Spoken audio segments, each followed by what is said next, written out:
We're gonna be playing some Grixis Shadow today. Not that I mean the list is a little bit different from the last time we've played it. Obviously Grixis Shadow is a deck I've played a ton of on the channel back when the Modern Horizons 2 first came out, and back and like a lot during the trophy races, and then a lot when Ledger Shredder first got printed. I was one of the first people on Shredder here. But it's recently been putting up some results, and it is a deck I'm considering for SCG Dallas this weekend.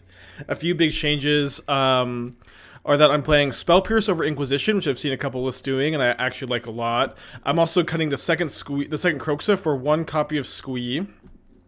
Two cards are obviously very comparable. Kroxa is like more powerful to escape, although Squee is admittedly more aggressive. But Squee is a bit better to spend like the front half of your mana on. And I think a 1-1 split is pretty interesting. We're obviously like them being unique legends, you know, in theory, like that, you know, the first copy is much better than the second copy. Oh, sorry, the rest of the sideboards look cut off. One thing is, I always play 18 lands in Grixis Shadow. I started playing 19 when I was first working on the deck back in MH2, and since I've switched to 18, I've been like really preferring 18, and I know that everybody else plays 19. I know everybody else plays 19. I feel really confident in the 18, I guess. So let me get the stream decker up to date. Thanks some people for subscribing. Is Jegantha worth? Yeah, Jegantha is like, you know, legitimately a broken Magic card. Like she just like just doesn't make any sense. Okay, Dr. Blondie with the 17 months. Dizzy Ranger, thank you Jeff for the 17 as well. Seismic with the 18 months. Sparkles with the 4. Pioneer Lucci stream sounds very fun actually. And a chest with the 30 months. Oh, there was a cold open. Okay. What's up, my loyal Spike? Thanks to be a Spark Spike, your best friend and e-boy extraordinaire, the host of Shark Typhoon. Today in the Typhoon, we're going to talk about your spoiler cards. About spoiler cards, the modern ban list, and how every single card in my deck should be replaced with your pet card. Oh, and I guess we'll play some Magic too. How about Grixis Shadow and Modern? Remember to support the stream, like, comment, sponsors. Thank you, Dwarf VPN. Thank you, China Fireball. Buy a plush Athena from the Spikeling store. Yeah, there's $1,000 booster packs. It's pretty ridiculous. I'm sure we'll be talking about it all day. Maybe a bit early to get into it. I mean, I don't really know all the details yet. But it seems to be a bit silly. Let's put back second monkey here. Maybe a turn 1 channeler hand.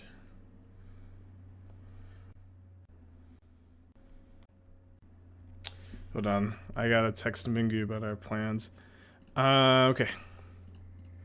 Good channeler, Bauble. We're polite fighting a little bit. No, you can do whatever you want. Mingu's gonna learn about some southern hospitality today, huh? I think I like bubbling them here. Give maybe a little bit more info on my surveil. So I'm gonna draw this off the first Bauble trigger, so it's not gonna get Ragavan if they kill my channeler. And then I would be at 16. And then I wouldn't be able to play a Shadow next turn. I think it's probably still good enough to keep, though. Excuse me. Weather's also all over the place, so my allergies are acting up a lot. Yeah, it could be the Black-Red Shadow deck. Could be Black-Red Scam. Could be, you know... Seems like to be a Rakdos deck of some kind, obviously, with the Voidwalker. Okay, they play their Voidwalker. I will obviously block... here, if given the chance. Seeing the swamp on top, I'm not like super inclined to dash this Ragavan. Definitely with the Voidwalker in play, happy to take this trade of Channeler. No Lazav, that brings me back. Okay. Yeah, knowing that their top card is not particularly helpful to us, I think I'm going to go ahead and just play Ledger Shredder. Could maybe got Steamvins here, although if I draw like exactly Thoughtseize, I'm pretty interested in triple black spell next turn. What's the best generic advice you can get for brewing in Eternal formats? I would say that the two main pieces that always have to be true if you're brewing in any format, Eternal formats especially, is that one, you have to be very in tune with things. It's very difficult to just pop into a new format, immediately stop brewing. To some extent, a fresh perspective can help with having ideas. That being said, the That being, to some extent, a fresh perspective can be good for having ideas, but to some extent, you have to be in tune with what's going on. You have to have an understanding of the format. That's always step one in my mind. Step two, hold on. Okay.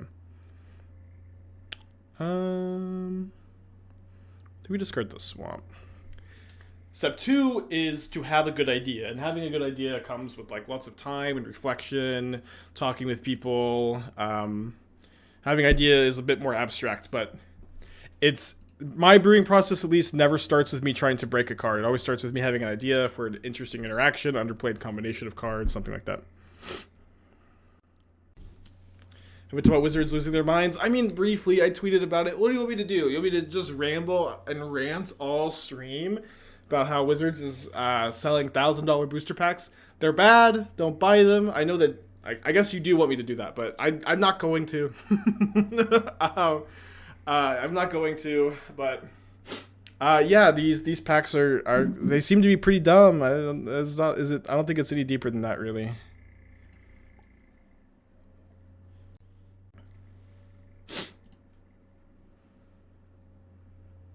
So I think I'm getting a second Blood Crypt here. So I could cast either Shadow or Thoughtseize. I would not be able to cast a Spell Pierce. Is Blue Eye Control still possible for SCG? Yeah, of course, of course.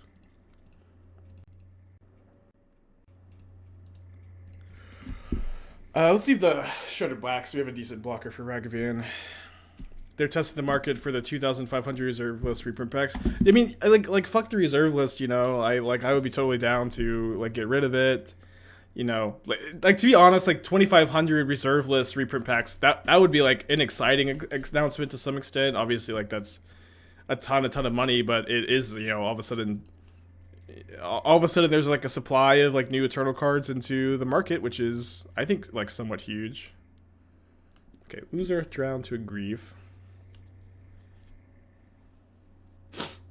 WotC is printing non-tournament legal cards for $1,000. Yeah, oh man, my friends in my group chat this morning were like, there was a lot of mixed emotions, I guess. But yeah, this morning, someone posted, I'm like, oh no, today's stream is it's gonna be so bad. It's just gonna be awful. I really don't want to heat the Voidwalker. I think we just heat a grief here.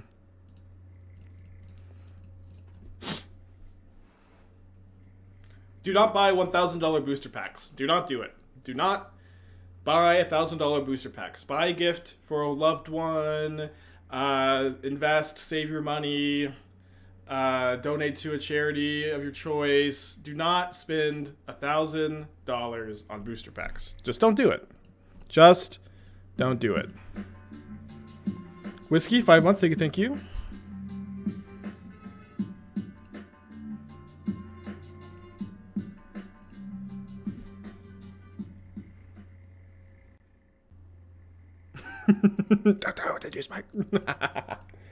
Just don't do it. You can resist. I believe in you. Weird game we're playing here, huh? What do you think of finding third path inside the Shadow deck with Murkside and some changes? Oh, and some changes is really holding. It's really carrying a lot of weight there. And some changes. That's a lot of weight. I don't think Founding really fits in Shadow. I think Shadow everything needs to be like very fast and mana efficient. Sorry, they play a Grief. I play a Ragavan. And on and on and on we go. I guess the Ragavan is gone, so maybe I should be attacking with my Shredder now. That actually makes sense. Nomad, 15 months. Thank you. We're playing OW2 today. I don't know what OW2 stands for. What is about $1,000 boosters? Yeah, Wizards is reprinting reserve list cards, Alpha, Beta, Black Lotus, Ancestral Recall in gold border. That's pretty cool. That's pretty poggy. They're charging like $1,000 for, I think, 4 booster packs, $1,000 for 1 booster pack, something dumb like that. It's too much, and that's it, I guess. I don't know. Don't buy it. I don't buy it. Overwatch 2. I actually never played any Overwatch. I would be like, I played a lot of like Apex. And I played a lot of PUBG back in the day. That was like what I was into in that era. I've been missing Apex lately. I've been really missing it, but I'm trying not to get sucked back in. Not gold borders, just different back. Okay, that's even better. It's even better. Our gold border cards can be legal. They're overpriced proxies. They're just proxies. Hey, you can save $1,000 by printing these cards. Just print them, draw them. You know, it just. I don't know. It's I don't know. We're like in an economic crisis constantly, and you know what I mean. It's just so silly to like imagine spending $1,000 on this stuff. $1,000 help with suits are gonna be facing. If they're facing, listen. I am very against the reserve list too. I would be totally down. Like if that is like the actual purpose. If the actual purpose is to raise money so that they can win lawsuits and like get rid of the reserve list, that's cool with me. That is cool with me. Okay, can't block, double menace, down to 6. Shadow 7/7. Need some top decks. 2 cards in their hand. We'll see if they're just 2 copies of Lightning Bolt. They know my last card. Yeah. Not legal for tournament play. However, that means that like these cards are intended for EDH and Cube, mostly Cube probably. Yeah. $1,000 proxies for Cube. Too much. Okay, I think I have a little bit of a fancy play here, where I can dash Ragavan, and then in my instep, after this bounce to my hand, I could heat and then use my Shredder Connive. Although, that could just be worse than not playing around a removal spell and trying to hit a spell off the Ledger Shredder Connive. Alternatively, I could just play Ragavan, attack with my Shadow, Heat of Grief, and then they have to have, like 2 spells instead of just 1. Let's do that. A lot of lines here. I love Shadow. Shadow like you just have so many cool like lines and decisions, just like all I ever want to do. These are aimed at EDH wells, yeah, for sure. I think this is the best line. It's very interesting though. And I think I'm supposed to heat on their turn to play around like Undying Evil or Malika Rebirth. I know I don't get the Connive, but Connive is obviously less valuable with no cards in their hand.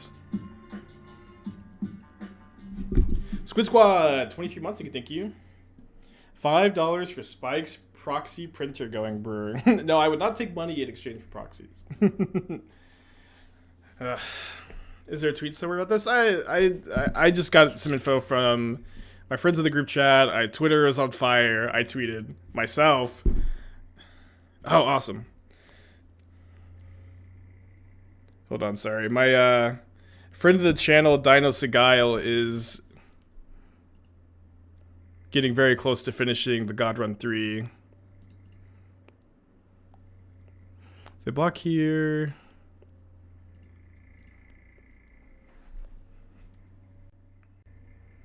We'll talk about that in a second. Let me win this game real quick. This is game 1. Today's gonna, dude, this is the perfect storm for today's stream. This is gonna be a wild stream today. I barely slept at all. The weather's changing really bad, and I was just like hot and cold, and I couldn't breathe. Ooh, hit Lightning Bolt off Ragavan. Hot and cold, couldn't breathe, just like normal white boy stuff. And then now Wizards decided to make the stream crazy with the $1,000 booster packs. But most importantly, more importantly than anything else, friend of the channel, Dino Segile, longtime friend of the channel, is in the middle of the God Run 3, which is beating Bloodborne, Dark Souls 1, 2, 3, Elden Ring, Demon Souls, and Sekiro in a row without taking a single hit. He is now down to, he's done 6 games in a row. He just has to do Sekiro now. If you type !Dino, D-I-N-O, you can go follow along. This would be a really good, exciting time to check him out. Very, very hype. Also, Sekiro is the shortest game. Is Sekiro the hardest? Sekiro used to be as hard as but he's gotten a lot better at it. I think right now Elden Ring is the hardest for him. He's also done this before. He's done like the 5-game run, the 6-game run. He's done the 5-game run without leveling up his character a single time. It's very exciting. It's very exciting. He's gotten a lot better at Sekiro over the years. I'm very excited. Also, but yeah, Sekiro is the shortest. Sekiro is like the shortest one. So let's bring in these hearses. So we'll know like in like an hour and a half, 2 hours, if he's taking his time really slow, whether or not he's going to get it, which will be very exciting. I think another Spell Pierce to stop Blood Moon's kind of nice too. I might actually cut Kroxa because of their graveyard hate. That's probably a bit loose. Okay, probably cut 4 Thoughtseize. Cut the Squee. No, don't cut the Squee. I guess you can cut the 4th Bauble when you bring in the hearses. You just go down to 2 Thoughtseize. Thoughtseize is pretty important though. You get the 4th Shadow in the draw, I guess. It's kind of hard to draw 2 copies early. Cruel, thank you for 13 months, appreciate you. Have I noticed the increased talks about banning Written 6? If so, do I have any thoughts if you like sharing? I mean, Written 6 is like a pretty poorly designed Magic card. I think that... I don't know. I do think... I would personally support an Omnath banning. I think that Omnath is the card that I always like find to be more frustrating to play against than Rin. I also feel like... there's like 10 or 15 cards in Modern that like a big group of players hate, and so on any given week, any given weekend, you can just see like a Twitter frenzy supporting banning one of these cards, and that's fine. It's fine to be in the camp to ban one of these. I just, if I was in charge of the Modern ban list right now, I would ban Omnath, unban Bridge from Below. Bridge from Below, at least, like that card just like never ever deserved to be banned in the first place. So ooh, turn 1 Hogak, huh? Without Omnath, Rin gets worse. Yeah, without Omnath, Rin gets worse. Without Omnath, Yorion gets so much worse. The Incarnations get worse too, because like Omnath pitches to all of them so well. Yeah, but the Yorion is always so much more egregious in Omnath decks, where you always have that mana sink for the Omnath mana, and then you always have something to flicker with it too. It's just always pretty gross.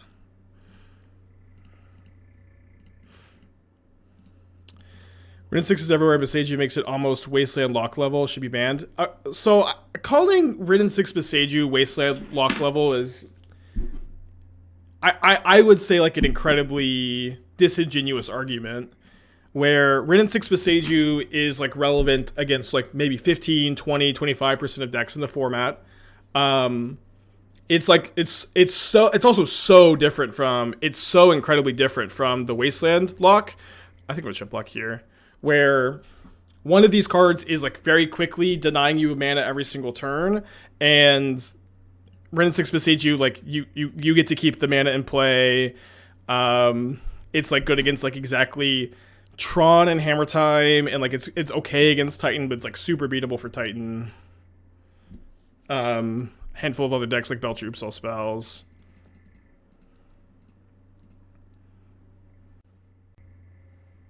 Yeah, we're just talking about that at. I gifted him 5 subs. It's slower. We can turn decks entirely off win. We'll take him as a win con for 2 mana. Listen, Written 6 is not a well-designed card. Modern is a format full of design mistakes. It's also true, like, Modern is a format that needs premium interaction against decks like Hammer Time, Tron, and Titan. You know what I mean? Like, Written 6 Boseiju, Solitude, Unholy Heat, Hidetsuga Consumes All. Like, these kind of cards are 100% mandatory or necessary in Modern to exist to combat the linear, aggressive, synergistic decks. Modern has to have these kind of interactions that are as powerful as the linear strategies. And I think that when these kind of effects are not very good against opposing fair strategies, like Written 6 Boseiju is not very good against like any traditional fair deck. I think that usually hit the nail on the head there. That being said, Boseiju is also a card design I really dislike, where I dislike having any land that enters untapped, taps for a color, and has upside, especially upside as big as this one. Okay, let's go to game 3. But there's a big difference, I think, at least in my philosophy, in advocating for a interaction or cards to be banned. There's a big difference in that, and maybe I don't want these hearse. Maybe just put one hearse. One hearse, one terminate. There's a big difference between advocating for something to be banned and saying that like a card was poorly designed, because Modern is like just a format of cards that were poorly designed. Every single tier deck is playing cards that were like not well designed, you know what I mean? And then obviously like there is a level where bans need to happen, but it's just like, you know, a bit more nuanced, you know. Sky Croissant, 11 months, thank you. Some more than, yes, some more than others. Sometimes you do need to ban something, but I do think when you start calling Boseiju Ridden 6 Wasteland level Loch, it's just a disingenuous argument, you know what I mean? It's just not an argument that is true, you know. Why did Wizards just reprint Ren? Don't listen. Wizards is not out here caring about what you do with your money, what their reprints. They're not like, oh no, our integrity with our reprints will be compromised if we reprint Ren and they ban them. You guys are just gonna keep playing anyways. You know what I mean? You guys are just gonna keep playing anyways. You're gonna keep buying the reprints, and they know it. they reprinted Splinter Twin and banned it like a week later. They just don't care. You know what I mean? I agree. I feel like Modern lately, the metagame has been evolving a lot. There's been like lots of very interesting new strategies doing well. I feel like the format is in like a relatively healthy place. Every Modern player, me included, has cards that they hate and they're biased against and they really, really dislike. For me, it's like specific. Right now, it's like specifically Omnath is just a card I can't stand. Although I even play it sometimes, because you have to sometimes play the cards you hate. I think I'm supposed to go Ragavan Spell Pierce here. Could hold the Bauble for the Shredder, though. Yeah, today is going to be super unhinged. It's just like, I slept really poorly, like as bad as I've ever slept, to be honest. Just like maybe like an hour of sleep was had over the course of the night. So it's like a combination of that. Wizards losing their mind with these $1,000 reprints. I have to play a really like brain taxing deck in Grixis Shadow. A lot of like very intricate, complicated decisions constantly. And our friend Dino Sigile is maybe going to finish the God Run 3 in like an hour or two. So they have a Fury. They have a Grieve. Okay. 2 cards left. What is an example, in my opinion, of a pushed format-defining Modern card that is also well-designed? It's a good question. I think I would usually be able to like rattle off a couple answers. Hold on, let me take my turn. Yeah, not Monkey. Ledger Shredder is probably like the best recent example. Yeah, Ledger Shredder, Voidwalker, Persist. I like Prismatic Ending a lot too. DRC like is like, I don't know, just like another card that makes Bauble like pretty annoying, but Yigris is a good one. Fatal Push, good example. Yawgmoth. Yeah, I like Yawgmoth. I'm not sure if Shredder was intentionally pushed. I'm not sure either. Although I don't know how much that matters, you know. So let's find a removal spell for the Voidwalker. Not really super interested in another one of those. I think I can just crack the Bauble now. Leaf on top. Ooh, Drown is a nice pickup. I think Saga's well designed. I disagree. I think that Saga would be... Ooh. I think we'd be a lot better off if Saga could not make 2 tokens. If it could only make 1 token, I think it would be a card I would like a lot more. Gia, 10 months, thank you. I think I'm just countering this.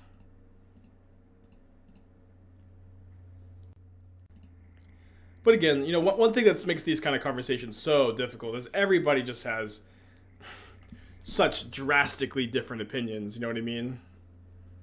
Every single player has just such wildly different opinions when it comes to the topic of like what cards are well designed and what cards are poorly designed.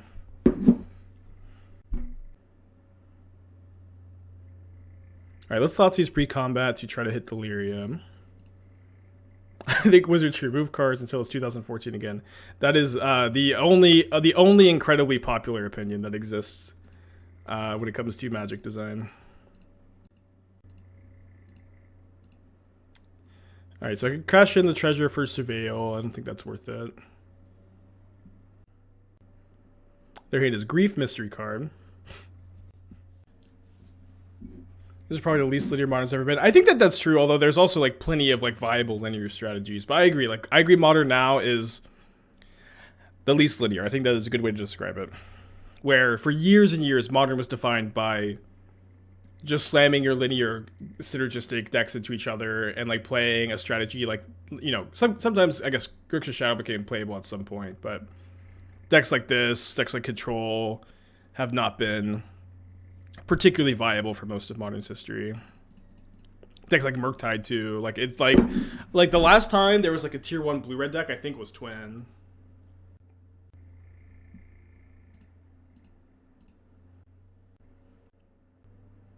Will I be giving away a promo Black Lotus? If they listen, Wizards, do not give me a Black Lotus. Don't give me any of the cards in the new set. They're just too expensive. I don't know what I'm gonna do if they give you one. I would have, I don't know. I just really don't like them. I think that they're cool. They exist. They're just like 10 times too expensive or something. Like just like way too expensive.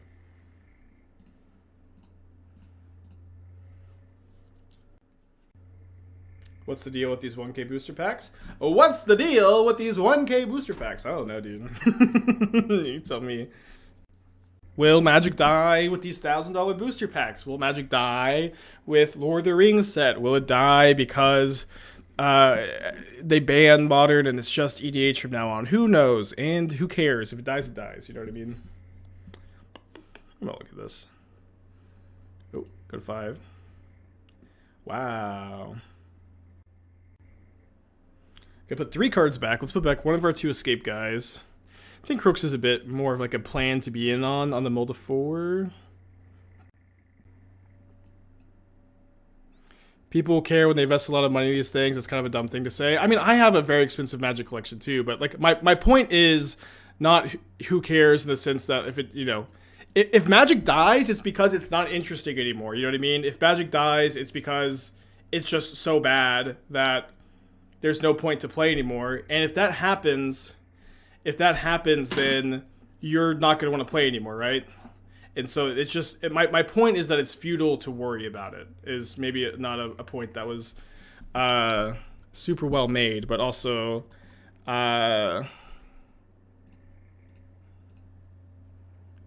you know, it's just so pointless to sit and worry about, like, what is going to be the thing that kills Magic. Because if it dies, it dies. And I don't think it's going to die anytime soon, but we just got to cross these bridges when we come to them, you know? Yeah. It's also like, yeah, I'm almost definitely more invested in Magic than, you know, most people, maybe not financially, but like, this is like my full-time career is playing Magic. And if it dies, my life is kind of ruined, you know what I mean? But it's just like, I've just found that the best way to handle this kind of stuff is to not stress about it, because stressing about it has just like no point. Do I bauble them here?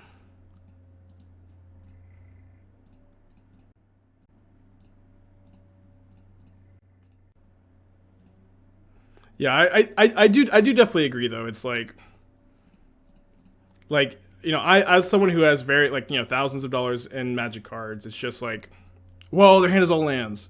I guess they get the Fable though. You just like having this attitude that like this is an investment. This is is just, I don't think, a healthy way to engage with the game. But you can engage with the game however you want to. But also, I can engage with the game how I want to. And if I say, who cares if Magic dies, this is just my opinion. And if you're weird about it, don't be weird about it. Yeah, the problem is they're just going to get a Nihil Spellbomb off the Saga.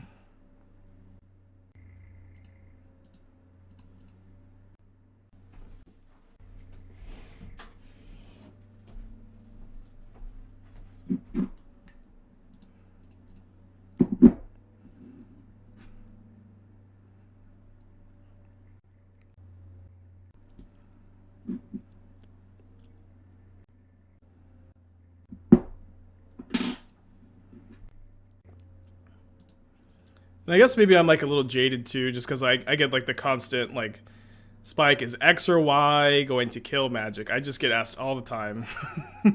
All the time, is this or that going to kill Magic? And I don't know. Maybe. Probably not though.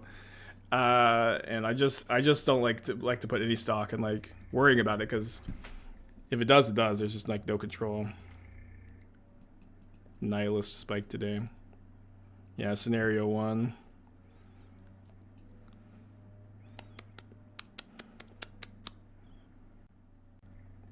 I'm not sure how many Spell Pierces I want. I feel like against the Ren and 6 deck, maybe I just want 2. Could play 3. Maybe 3 on the draw. I think I'm going to cut the bolts too. Just be on in Heat Drown. Dress Down answers a lot of their stuff too. Maybe I should just play 1 Alpine Moon. Where like maybe 2 Moons and 3 Dress Downs is like a little bit too much just to fight Sagas. Although Dress Down also like is good against Goyf. Could be okay against Soul of Windgrace, I guess. Could play 1 Terminate. Let's do this.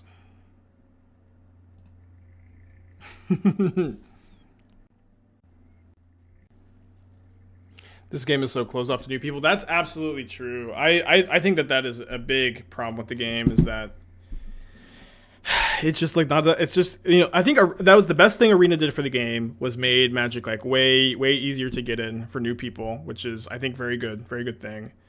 But like with like the decline of Arena, I think that a lot of like the newer players have been turned off by like, you know, the gacha game economy, and it's like I think that like not as many players became like super enfranchised players like Wizards was hoping, because of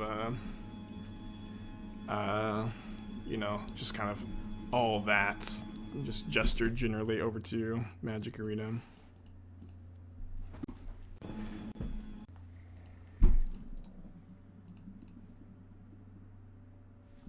So Ren and 6 ping the Channeler. Let me draw a 1-mana spell to try to kill this. So we'll just attack, play the Hearse. Oh, bro, 14 months, thank you.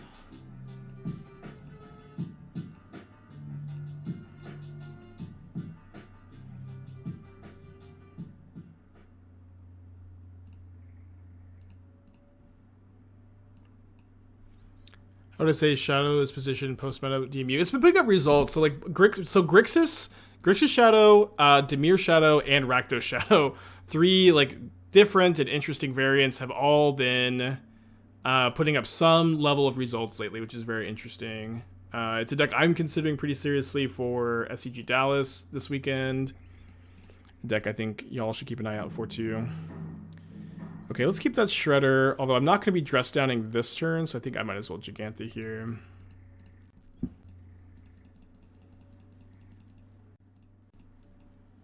Did I miss all the good banter about today's announcement? Yeah, today is like going to be like a weird deranged day where I'm sleep deprived and rambling constantly. Okay, so I think I'm losing my dress down.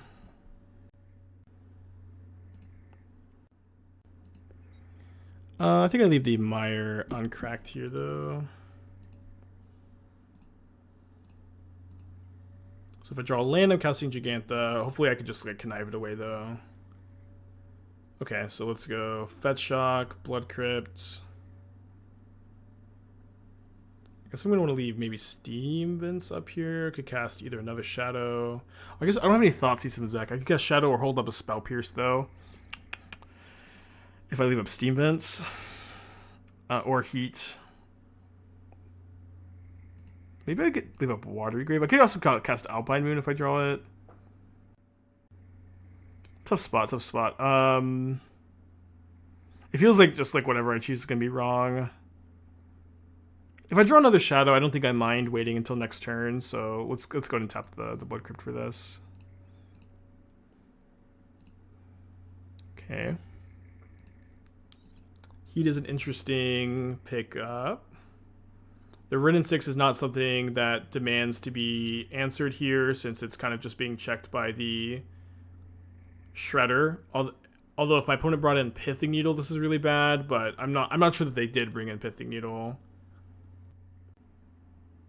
Yeah, it is like legitimately a disaster here if my opponent needles the hearse, picks up the Saga with Ren and 6. Alright, I'll use the Heat. It'd be weird. I usually bring in Needle as Jun Saga against the hearse decks. I don't think it would be that weird. Yeah, this deck is definitely in consideration for SEG. A deck that I always really like to play too.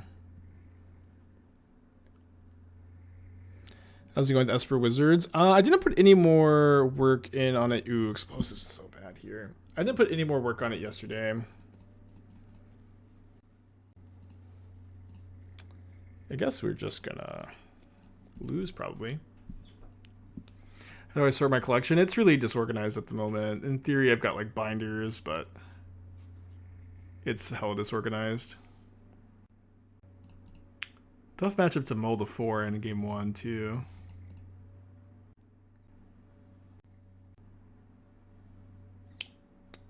I've already Jegantha. Now that's a top deck. Oh, was I supposed to wait because of the Saga Chapter 3, though? I don't know. Kind of feels like I need to get the ball rolling a little bit. I was probably supposed to wait. Sorry. And they've written 6 to recur the Saga. Do you have a draft list for Wizards? No. Like, I have a few decks right now that are kind of like sitting in the drafts, and they just don't look quite right to me yet. Yeah, Jun Saga is pretty good. I've been liking it, too. Yeah, take less. Yeah, sorry, I should have definitely waited on the Saga, but it does seem like it's gonna be tough to beat this Red and 6 top deck. Obviously, didn't know about it though until when we took the line. I think it's like a somewhat easy mistake to make, and a mistake that I find myself making a decent amount of the time is that I will top deck like a super good draw, and I'll play it too fast without thinking about the best way to use it. I think that Eternal Magic is really cool and really fun, and my entire priority when it comes to Magic is that people get to play the game, they get to enjoy the game. You know, one thing too is like I feel like getting rid of the reserve list to like really tank the price of cards like legacy staples, like dual lands and stuff, but like an alpha Black Lotus, a beta Black Lotus, they're still like original Black Lotuses, you know what I mean? Like, in Pokemon, they've reprinted Charizard a billion times, but it's not like the original Charizards aren't worth, like, a ton of money, you know what I mean? People will like to collect the original stuff. Ooh, up against Elves. Devoted Druid build. They're just taking their only 1-drop here.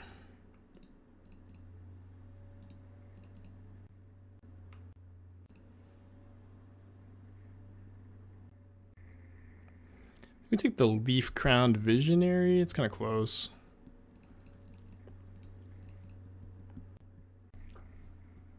Should I dash plus seize? I don't think so. Like, this is not a matchup where I care about hitting almost anything off Ragavan, especially in this spot. And so I'm much more interested in just getting the Ragavan in play and using it as a mana generator instead of a mana sucker, you know?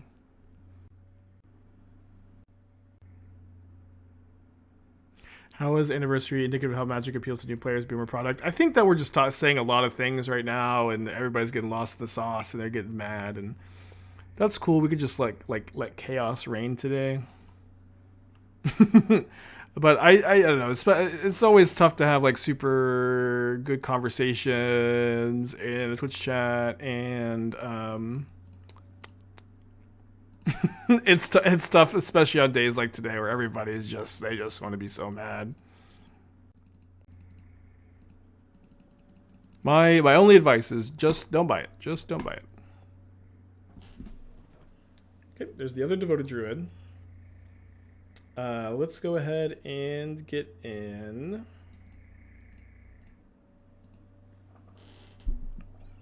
We actually are dead if they draw a land. Oh, if there's a really good chance they're only playing one copy of Vizier. There's a really, really good chance they only have one Vizier in their deck, and they were playing the core for it, and then win the game with the Azuri, pumping the Devoted Druid a bunch. Thank you, Ragavan. Yeah, I might play Domain Emrakul. It's also on my list of decks.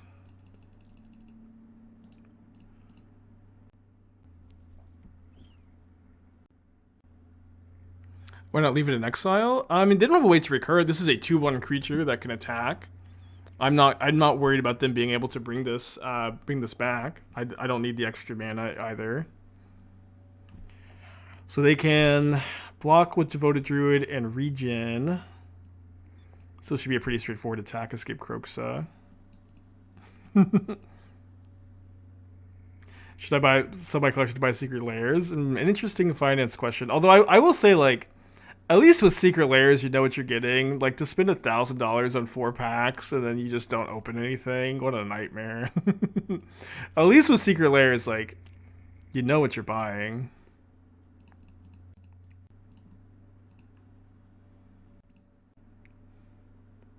Is Ban Coco dead now? How's the matchup against Creativity? Matchup against Creativity actually got a lot better with Aether Channeler.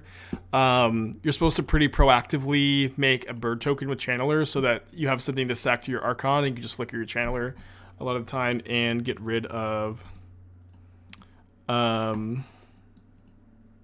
the bounce the Archon.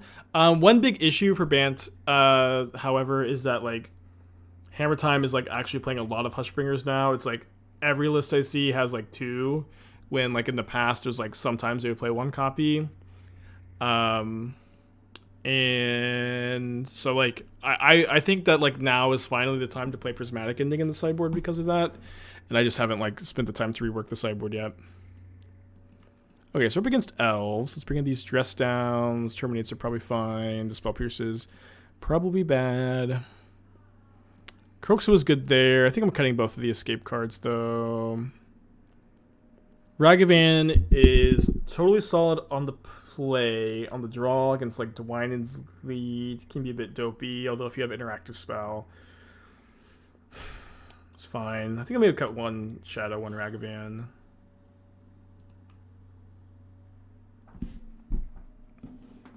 What is Hammer Time playing Hushbringer for? I'm not 100% sure. I feel like I always like I never really understand Hammer Time sideboards where like one thing is I mean, okay, this is probably not as true now that like Scam is like a pretty tier deck, but for a long time like Shadow like fell off and like Fury decks were more popular and Dredge was like nowhere to be seen. So I thought for sure that Hammer Time was supposed to cut all their Sanctifiers for Forge Tenders, and they just like never did. I think that's probably not the case anymore though now with Scam being really popular and Dredge coming back. Mr. Bingo, 12 months, thank you. The pitch elementals, I mean, I think that like makes sense in theory. I just feel like Hushbringer is like really not that good of an answer for the pitch elementals. I'm probably supposed to kill this Heritage Druid. And I'll wait until maybe they play a Dwynen's lead and they don't get the value from it, although this untapped Blood Crypt is probably a little suspicious. I tried to play 8th Mage's Touch version of Esper Animator by using Gristlebrands instead of Archons. Yeah, well, so like one big thing we have that deck built. One thing is that Unmarked Grave and Persist don't work with Gristlebrand, so you have to play Goryo's Vengeance. And I recently built a version of that deck with Shadow Prophecy as kind of like your enabler. This is beyond. I can't really kill the War Master. Shadow Prophecy as your enabler over Unmarked Grave in that deck. And I thought that was like a pretty reasonable way to build it. Heritage Druid is really scary. Another scary thing is like never drawing any blue mana. The basic mountain strikes again. The ever-ending debate. Yes. Using 8th Mage's Touch and Goryo is the same deck. I want to return to it. I did like it. I liked it well enough at least. So I've been thinking a lot about it, and it's like, sorry, not this. This is like very, very early drafts. Like fitting Leyline Binding in the Ephemerate version with Muldrifter and Archon is really tricky. because like you just kind of need all of all of the cards you're already playing in the main deck. But it fits like really well here because you don't need to be as in on, like you're playing Shadow Prophecy over Muldrifter, and Shadow Prophecy is also like an additional enabler, which is like opens up the door for Leyline Binding, which I think is really exciting. Maybe we need to play this deck again. This version may end up actually being better than the Archon version, where this version just actually gets to main deck Leyline Binding. This version, like the instant speed on Goryo's Vengeance is always so nice to play around Graveyard Hate too. I'm obviously not sure yet, but maybe we'll play some of this today too.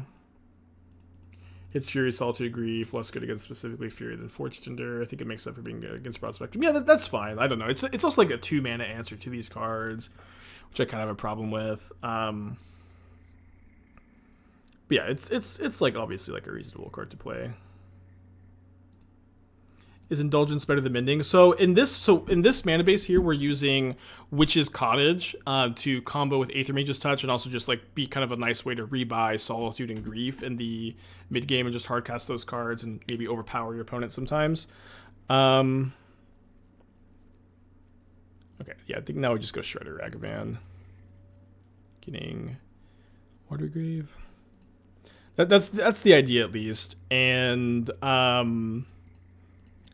Faithful Mending is much harder to cast than Tainted Indulgence with this mana base. That being said, I actually think that Mending would be better. Where in this version, especially with Shadow Prophecy, I've actually found myself like unable to discard with Tainted Indulgence like enough of the time. It's like a little bit concerning, although I think ultimately not that big of a problem.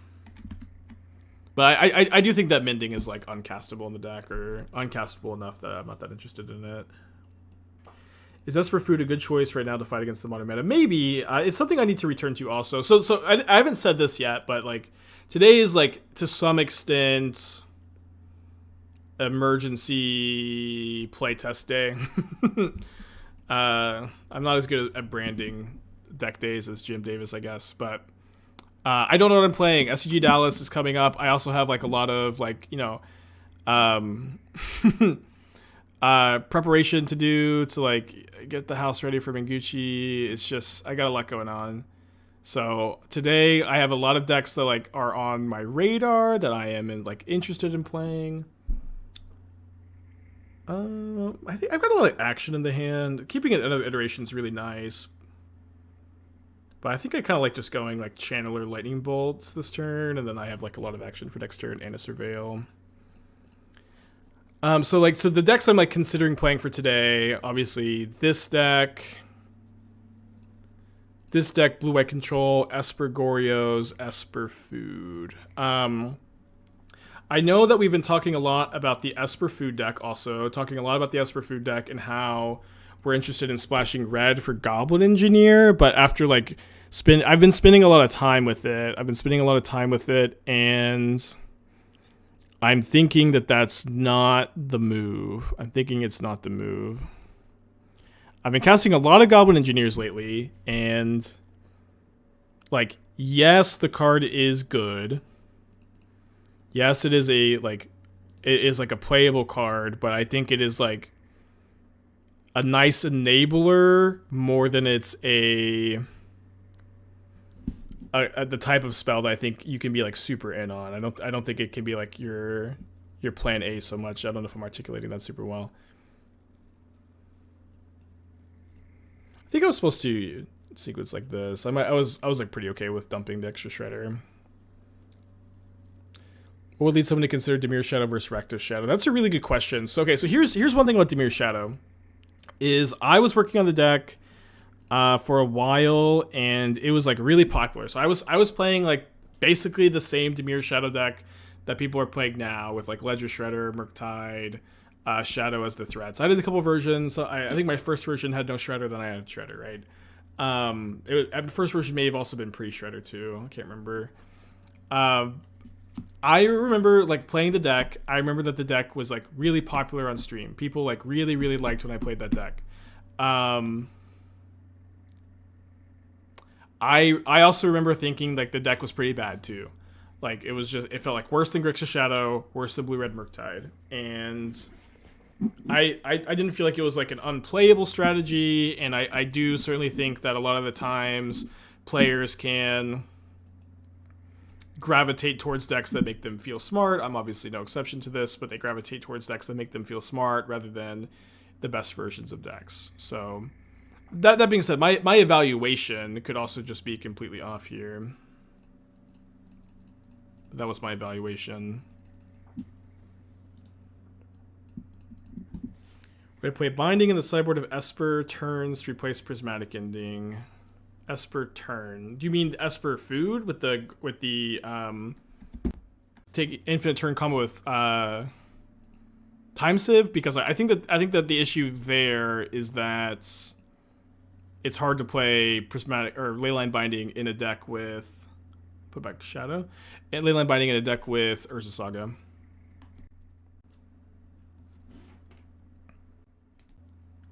Yeah, but again, I could be totally off about the whole dynamic with Grixis Shadow, but I feel like I played enough of it, and I was pretty like solid in my opinion, I guess.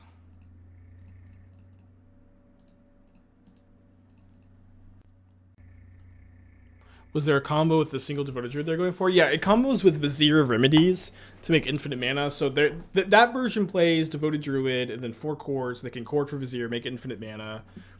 I do think we definitely saw there with like their generally higher mana curve. They're a lot weaker to 1-for-1s than the version I like to play. Thing I haven't felt as good with Shadow lately has been Drown and Loch. It hasn't felt solid. That's interesting. Like what about Drown and Loch?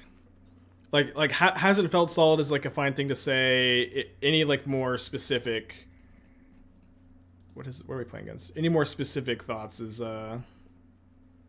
obviously helpful too. They can also come with Azuri, 2 Devoted Druids. Oh, right. And then, like, Devoted Druid is, like... I feel like there's, like, one more interaction with it. Maybe with Heritage Druid. Yeah, I mean, I should have known that playing Grixis Shadow is always just a magnet for Enchantress. The absolute worst matchup for Grixis Shadow. You fire it up for the first time in months. You play against Enchantress for the first time in months. I mean, I have another Ragavan in hand. I think I'm going to save the Spell Pierce. Competing in Rakdos, Rock, and Current meta. Just worse than Scam. Scam seems better, yeah. It just like it's a lot more powerful without like really losing like that much consistency. Yeah, I would be on a Scam variant.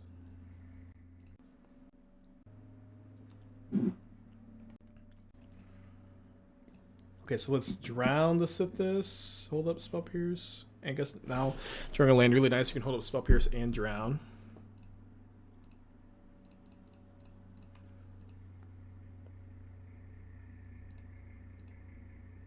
Why is this deck bad against Enchantress? Their cards are all really good against you and they're hard to interact with. It's maybe like a bit more nuanced than that. I could cycle this. I think I'm gonna hold up the drown instead. It's a bit more nuanced than that, but like they have a lot of really premium removal against you. They have a lot of cards that are very difficult to interact with. They're a Blood Moon, Rest in Peace, the 3-mana enchantment that they're built around. What is that card called? Prevents all damage. They get Shroud. That card's really good against you. Yeah, I'm actually gonna counter this. It seemed like they had a 1-mana spell last turn and they just like didn't want to cast it. Yeah, Solitary Confinement, you know.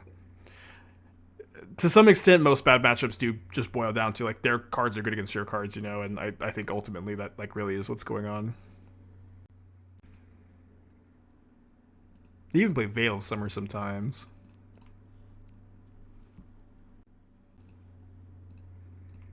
I think I like this. The Drowned Loch is really premium here.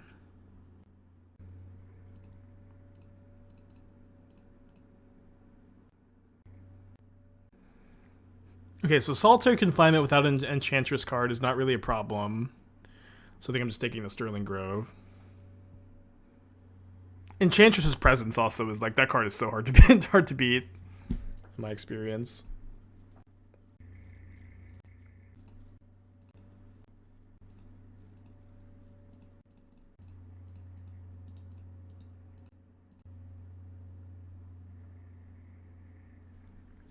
Kroxa's nice here. I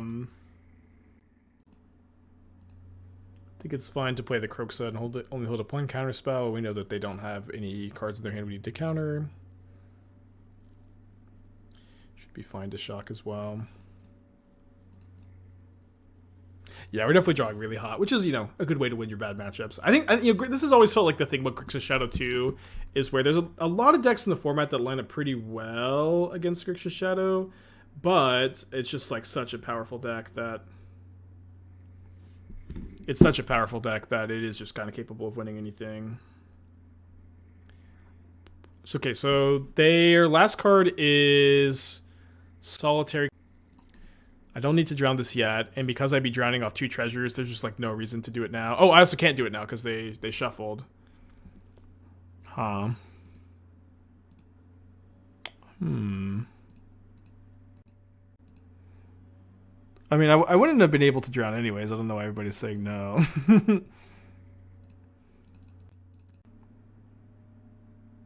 Thank you, Ragavan.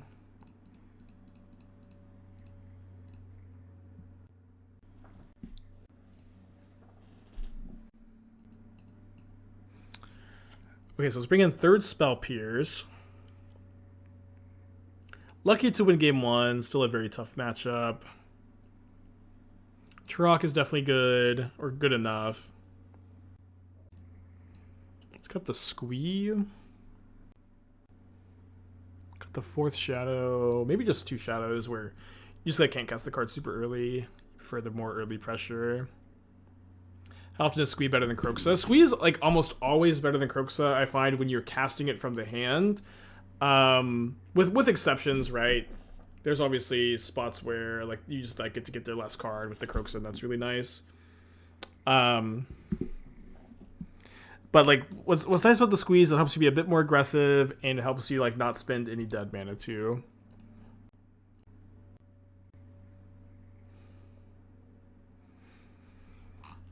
I do feel like a turn 1 Ragavan is a really important component to winning with this deck and this matchup. This hand either needs Ragavan to survive or to draw a land of the top 2. I think that's like probably like even a textbook keep in a bad matchup like this. In bad matchups, like you just like things just need to go well for you. You're supposed to get Blood Crypt, although I kind of want to hold up the Spell Pierce as well as I can. You need to keep like super high upside hands like this one.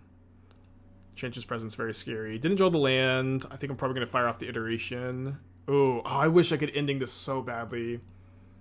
Just don't have the land. Still don't have the land.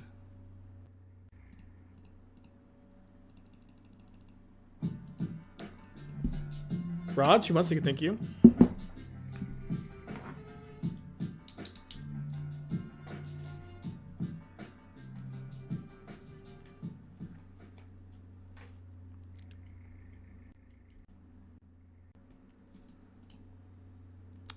Okay, I'll take a draw step. Okay. The draw step was maybe unnecessary. Okay, on the play for game 3 though. Being on the play is really nice. Clicking to submit, I think. Do you have any ideas or plans for a special Christmas New Year's show to celebrate the amazing dedicate to Magic? Go for highlights here? I don't have plans to do something like that. Could be fun though. I agree. Again, turn 1 Ragavan super important in this matchup. This hand, unfortunately, is like lacking a lot of the premium interaction that other hand was. However, it does also have Channeler Bauble. But I'm probably going to... If I were to keep this hand, I think I would be bobbling myself. And then if there's a land on top, I don't shuffle. Then turn 2, play Ragavan Channeler. How's Squee preferred over Kroxa? I'm playing one of each right now. So like for the most part, Squee is better to escape, and then Kroxa is like, sorry, Kroxa is better to escape, but Squee is like a lot better to spend mana on the front half. Where I always found that in a lot of these a lot of these games that you lose with Grixis Shadow, it feels like a lot of times you lose because like Kroxa is just like not efficiently mana spent. It is also certainly true, however. Sorry. Do we have a not red land on top? It's really interesting. I think I'm actually just gonna cast the Ragavan because of that. But it's also a heavy mulligan, so like, you know, if they do have a 5-card hand that has Ley Line plus answer to your own Ragavan, that's fine. We do draw the land this time too, which is nice.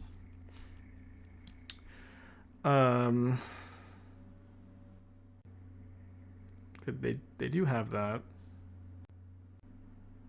Pretty easy channeler this turn, right?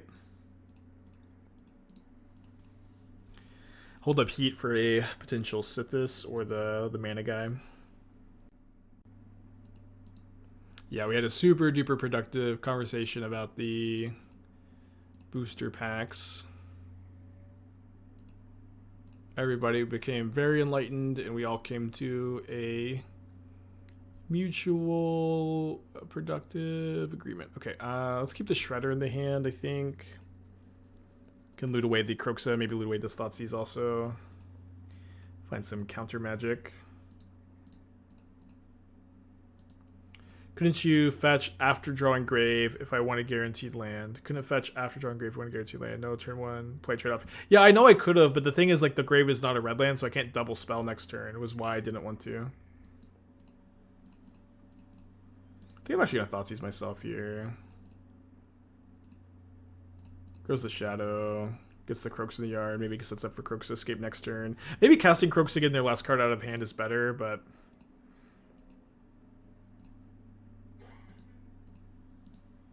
I don't mind this either. Yeah, the new Mishra has so much text on it. QT Day with 10 months, appreciate you. I haven't even read it all the way. So land for Kroxa would be nice. That's not too bad either, I guess. The Leyland I don't need black mana as much, obviously.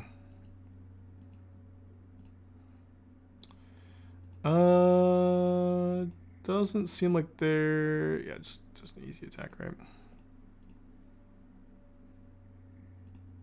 The engine seems to go with... I haven't read the engine yet. We'll get to the spoilers in a second. Let me finish this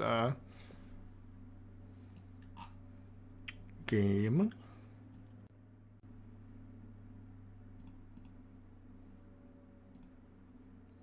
Yeah, just never countering this, right? 2 cards in their hand.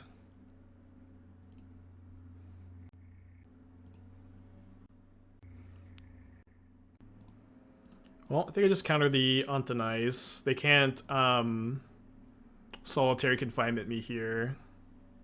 They're searching for another Antonize with the draw triggers on the stack.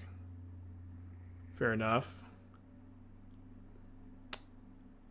So I need a Ragavan.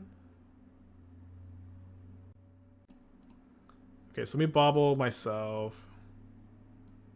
Top card's Thoughtseize, not a helpful card.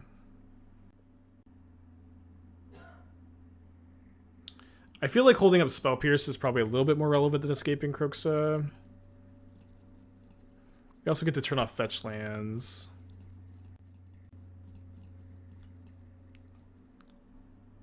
Can maybe draw another Spell Pierce or something. Whoa, whoa, that's maybe game winning. That is maybe game winning. They have 5 cards in their hand though. Okay, that's fine. They have to resolve a confinement or answer both Shredders. I've been getting a lot of called shots this week.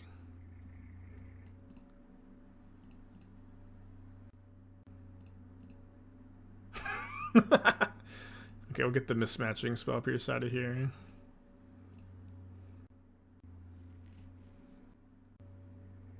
So they tutor confinement, which we can Spell Pierce.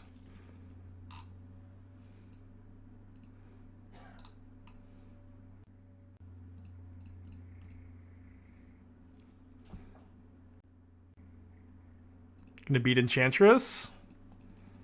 Looks like we're gonna beat Enchantress.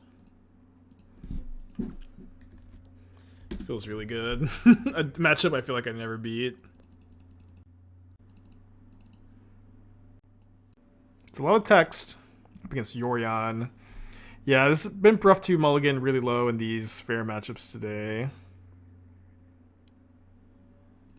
Yeah, I think on the Smolder 5 on the play against Yorion, I'm just like in on the Ragavan living. I guess I could Thoughtseize turn 1, but I on the Molda 5 on the play against Yorion, like this, I feel like this Ragavan just has to live, and then we get like protected with Pierce against a Ren turn 2 or something. Field 8 survival. Collective sigh of relief from everybody. Oh yeah, I forgot to do a prediction.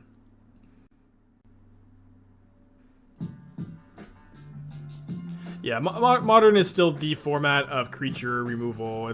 I don't think that the meld cards are going to be impactful. Pioneer, I think, is the format still, though.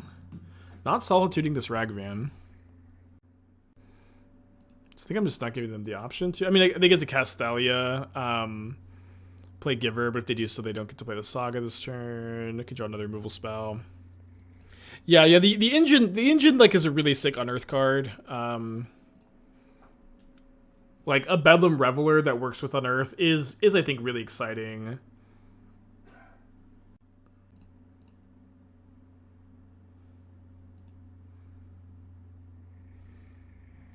And like maybe, and I'm like being very generous with this, maybe you can play like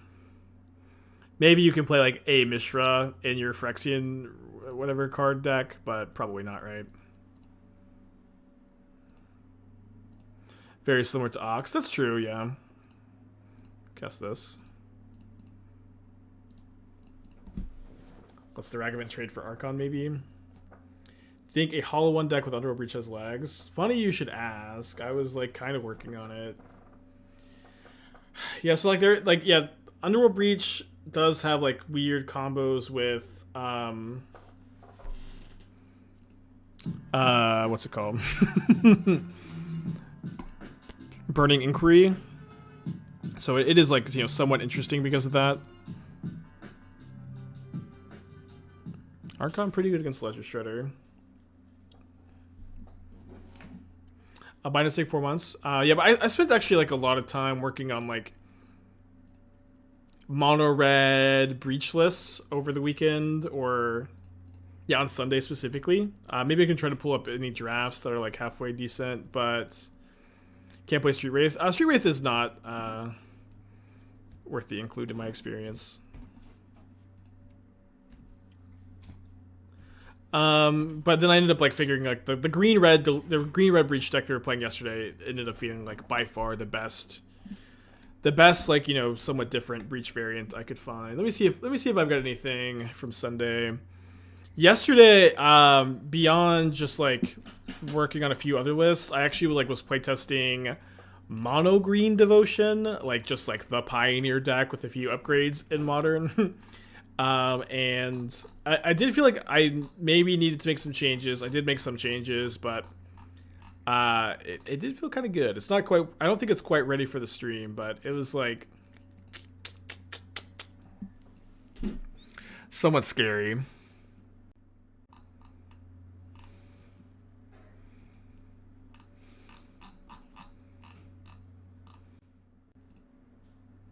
The problem when I do like a lot of brewing off stream is like any of like the drafts, like they almost never get named correctly. They almost never get named correctly.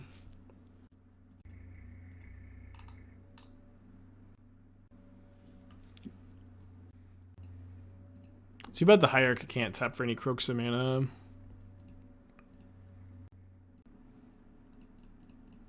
Not really sure how we win this one. We'll play it out though. Korean Ranger, Nykthos, Yavimaya. Everybody, you're in my head. You're in my head.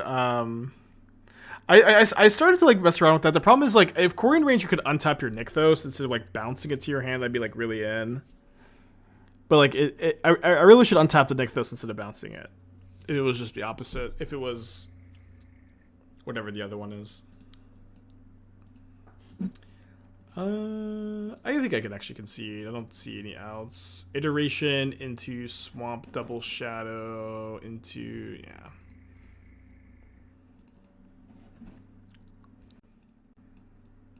Okay, so let's bring in these Dress Downs, the Terminates. They're a Yorion deck. They're also mono white deck. They're a Yorion deck that's playing Saga. It's kind of hard to bring an Alpine Moon against them. They're just like pretty likely to not have Saga on any given game.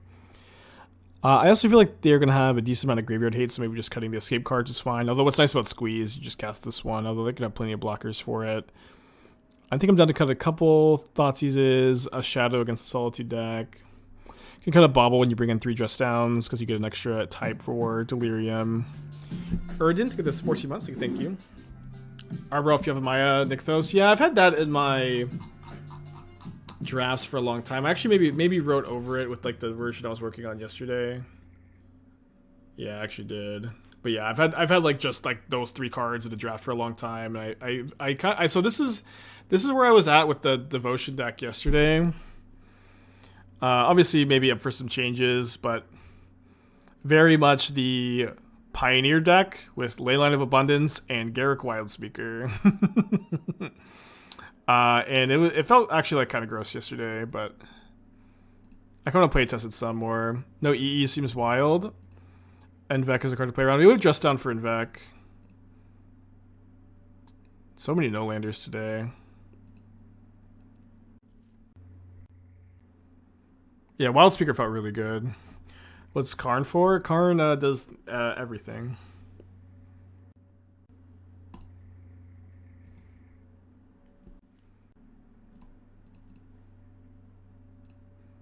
Karn does literally everything. Infinite combos, value card.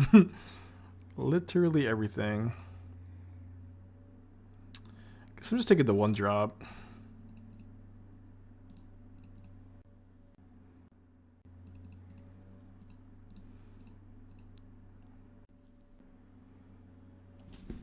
Need a iteration. It's like land, 1 mana removal spell for the Stoneforge maybe. We'll see, we'll see.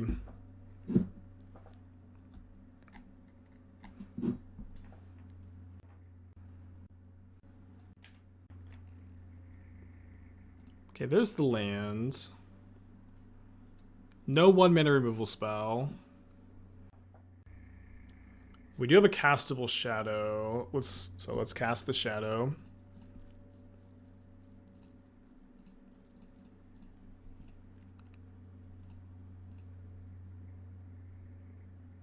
I think we dumped the second Shredder here. And now they're going to have a somewhat tough time just like jamming the Cauldron at me this turn because they're going to grow the Shadow a lot. Yeah, we just talked about the Mishra spoiler. I think the other half of Mishra is like potentially a modern card with Unearth. Potentially enables some like interesting loops, but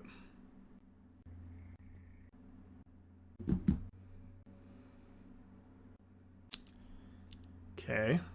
Let's play the Channeler. So I can Dress Down to trade Death Shadow for the Germ token. I don't know that that's a trade I'm like that interested in making. When I have 2 flyers potentially, and the Dress Down's like pretty relevant against them anyways. Then if they don't block, my opponent's gonna block. They're gonna block. I could maybe have Dress Down looking for a land to terminate the Germ token though. Doesn't Dress Down stop Cauldron? I mean, so Dress Down removes Indestructible from Cauldron token, I believe. The problem is that the Shadow will have 5 damage on it and it'll die in my instep. Okay, so here I think I'm just gonna Dress Down.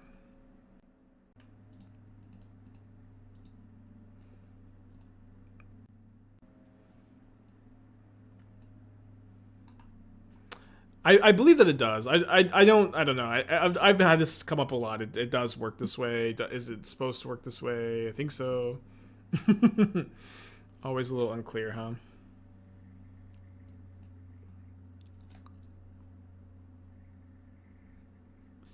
Okay, what are we looking at here? Okay, Karn Living Legacy, huh?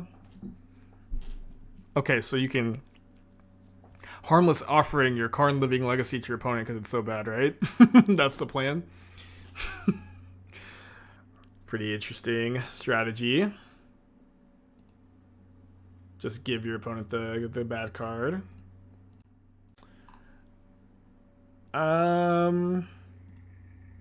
Yeah, Karn Living Legacy, I do think it gets a little bit of a bad rap. Like, you know, it's +1, does put a permanent into play that generates you mana, the mana that you can use to draw cards. I do think like it gets a little bit of a bad rap. It's also like, you know, it's not as bad as like the worst Planeswalker ever printed. Like, you know, maybe some people would have you believe, but it's also like, not constructed playable. Still, it's just, you know, not a card that I could recommend for constructed. Okay, so let's go terminate this, try to find another removal spell.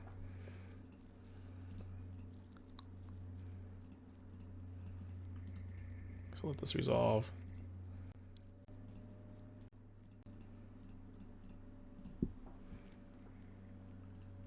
In general, too, like, your mana curve is way too high. Oh, no. Right, the Ledger Shredder. Damn it.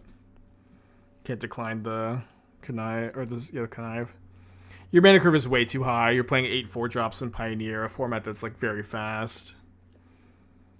You just can't play these Karns. I'd be playing the full 4 Epicer. In any deck with Oni Cult Anvil and Deadly Dispute, I would be playing 4 Mayhem Devils as well.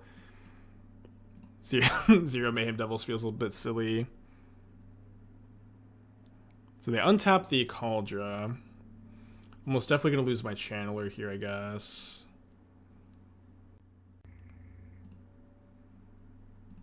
I could attack with the Shadows. They block here, trade here, take 4 down to 6. No, I can't do that. They're going to pop and eat this. Oh, they don't. They didn't pop the Lantern. That's huge. They pop it now to take 5 instead. Gonna still have to draw really well. Probably likely gonna have to like just chump here. Yeah, I also think that like this sacrifice package with Braids, Harvester, Epicer is like so synergistic that like I think you're diluting it with Harmless Offering, Demonic Pact. If you're gonna play Harmless Offering, Demonic Pact, like that kind of needs to be your plan A, and you need to play like a little bit more of like a synergistic, or maybe synergistic is probably not the right word. You need to play like a more mid-rangey deck, if that makes sense. That is like has like a lot of 1-for-1s and is gonna like grind your opponent with Demonic Pact a little, then win the game with Harmless Offering. I think this is an easy block, right? Yeah, so just like you have to pick a lane. You have to either be a Harmless Offering, Demonic Pact deck, don't play Karn, or be a Sacrifice deck with Mayhem Devil, Cat Oven, Epicer. But I don't think that the two plans fit very well together. Okay, what 1-mana creature can they get that stops 2 flyers attacking here? Giant Killer. Do they have a land? They do have a land, but Thalia, they can't chop down, I win. They punted so bad. They should not attack with this Wisp. What if you played that Demon that makes you unable to win in the same shell? If you're talking about the 4-mana 6/6, you can't win the game. That card is not Pioneer legal. I'm not sure. I can't think of another one. Alright, let's keep a 7-card hand on the drill, huh?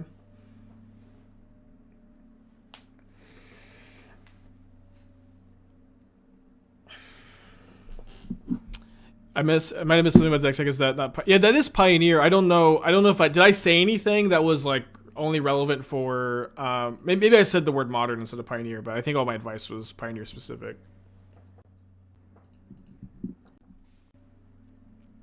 Yeah, but yeah, for that deck, it just boils down to pick a lane. I don't think Demonic. Karn's not good, and you either want to be a sack deck or a Harmless Offering Demonic Pact deck that with like just like red black mid range with that package, which is kind of fun sounding. I don't know how good it would be. Okay.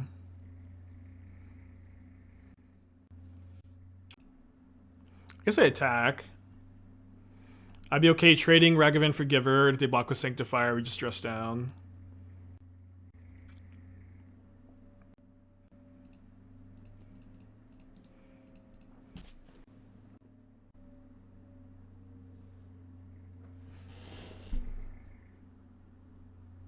Nice to, like, you know, somewhat cleanly deal with the Sanctifier. You know, one of the best cards in the format against you. Could always be cleaner, I guess. A little bit flooded this game, too. Just a little. Okay. So I think that I'm going to have to go... Swamp. Heat this, then terminate their Archon on their turn. Really dislike drawing Bloodstained Mire. Obviously. A lot of like mana screw, mana flood this league. But we're still 3-1, you know. Not that it's going so poorly. Daisy, 15 months, thank you. Looking forward to playing Domain Emrakul 1K. Awesome. Yeah, I might play that this weekend too. Definitely on the list. Oh, I guess I don't need to do anything.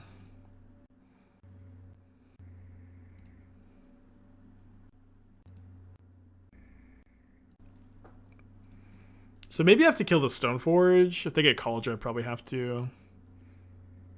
They get Lion Sash. That could mean they just have Cauldron in their hand, though, right? Although it's like very clear I have a removal spell. Let's kill this and bank on drawing like a good spell this turn to double spell. That's a good spell. Helps unflood me some.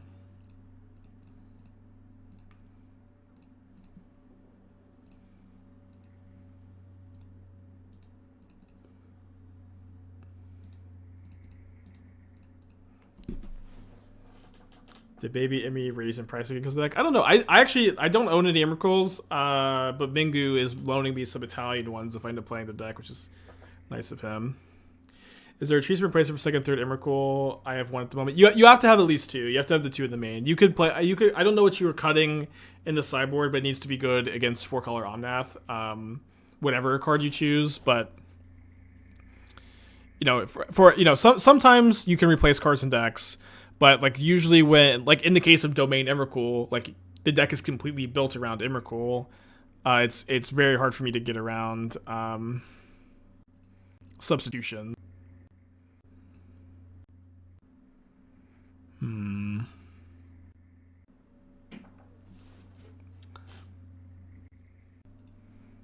I think I like just 1 mana Ragavan, then very likely just hold up 2 mana.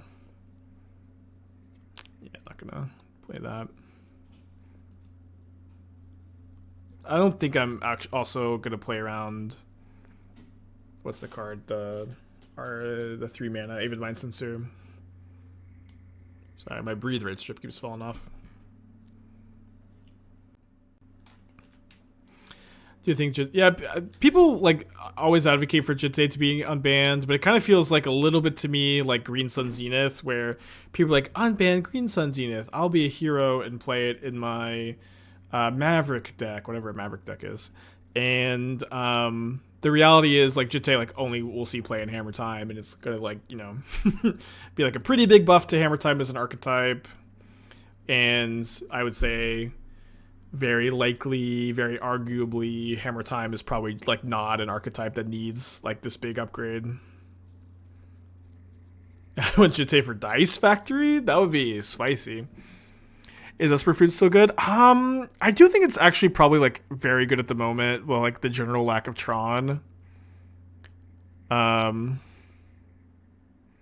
obviously not 100% sure, but I might play it next. I just might jam a league next league. I also gonna play some more of the Esper Goryo's deck too.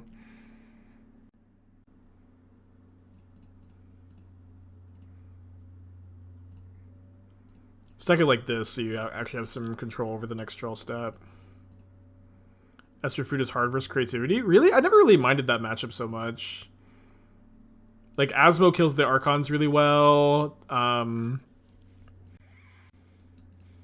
I feel like there's always like a fine back and forth there. I could be wrong. Yeah, that was definitely not as popular a matchup back when I was playing a lot of Esper Food, and creativity is also, you know, just a really good deck.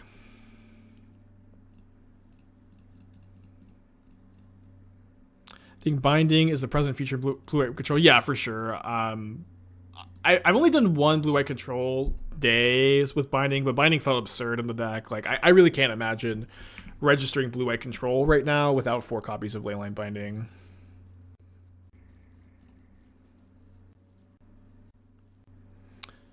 I guess I'm discarding Jegantha. Although this iteration is definitely a little bit worse with the Thalia in play. Not the best sequencing with the Lantern, probably, but pretty rewarded, I guess, with them finding Saga. One of the best draws they could probably have here. Yeah, let's... Oh, if I drown Thalia, they're just going to pop the Relic, so I guess I need to go to combat. Then they'll pop the Relic before blockers are declared. Or they should. They didn't do this. They didn't do it last time. And I could respond with the drown on the Thalia. Somewhat telegraphed, but... You never telegraphed your spells, kid. And now they have the choice of eating the Channeler with the Stoneforge Mystic, but they take a hit from Ragavan, or they can just trade with Ragavan. Probably the right line here. Their top card was another Thalia. Not going to cast that one, probably. Oh, I'm going to cast that one, and don't call me probably.